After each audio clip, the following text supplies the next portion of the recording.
Joy is something deeper than how I feel about it. Joy is something deeper than what I post about. Joy is something deeper than the way it feels right now. I am setting joy before me. I'm resetting my priorities. Now, when I do that, my joy flows not from what it is, but from who God is to me. This is the duration of joy. And when my joy is running out, give me my point, my last point. The duration of joy is because it's coming from the wrong place. Where it comes from determines when it runs out. And I wonder, where's your joy today? I had to study this hard because I struggle to enjoy my life. I really love my family. I really love my church. I love what I get to do. It's a blessing and a privilege. But I have to admit to you that sometimes I have been guilty of enduring something that God has given me to enjoy.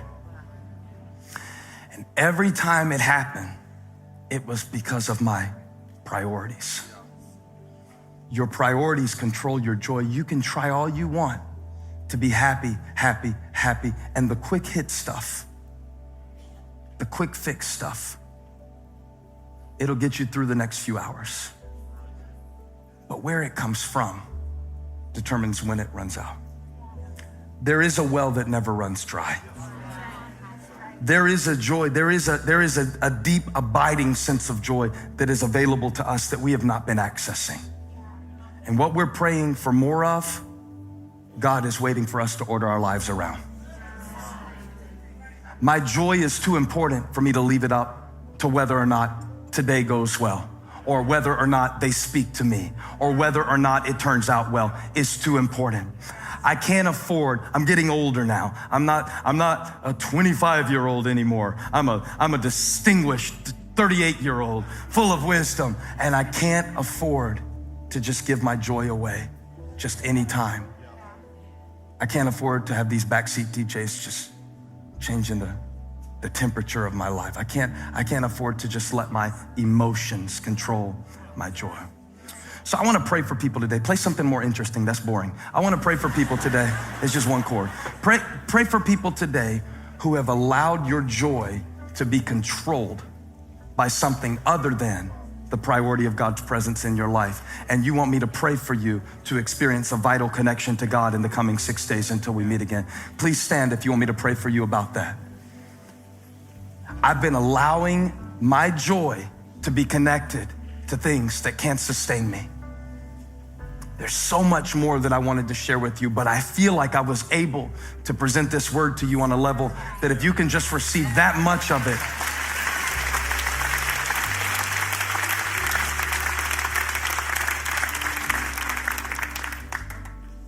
so flip it. Instead of going, Lord, I need more joy, like it's gonna come raining down in the form of candy pellets.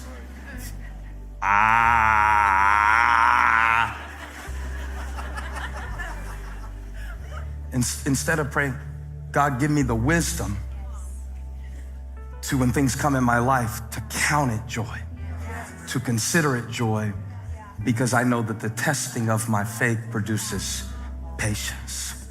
Teach me, God, to set joy before me like Jesus did, like the psalmist did. He said, the Lord is ever before me. He is at my right hand. I will not be shaken. In your presence is the fullness of joy. And watch this. At your right hand, pleasures forevermore. Not the kind that come and go, not the kind that leave you feeling worse afterwards, not the kind that leave you sick afterwards, not the kind that make you feel bad about it, shameful about it afterwards. Perpetual pleasantness in the presence of God. Father, I thank you for each person who you brought here today. Maybe they've been in that season of mourning, M-O-U-R-N-I-N-G, mourning. Thank you that your word says that weeping may endure for a night, but joy comes with the morning. And we bless you because what that means to us today is that in everything that is happening in our life right now, there is an opportunity for joy. I confess to you before these people, God, that I need this message more than anybody who heard it. I'm preaching this today, God, because sometimes in my life I have set things before me that had no place being my priority. And every time I did, I was disappointed. And every time I did, I got a hit, but it didn't fix anything. So this week, would you show us what's truly important?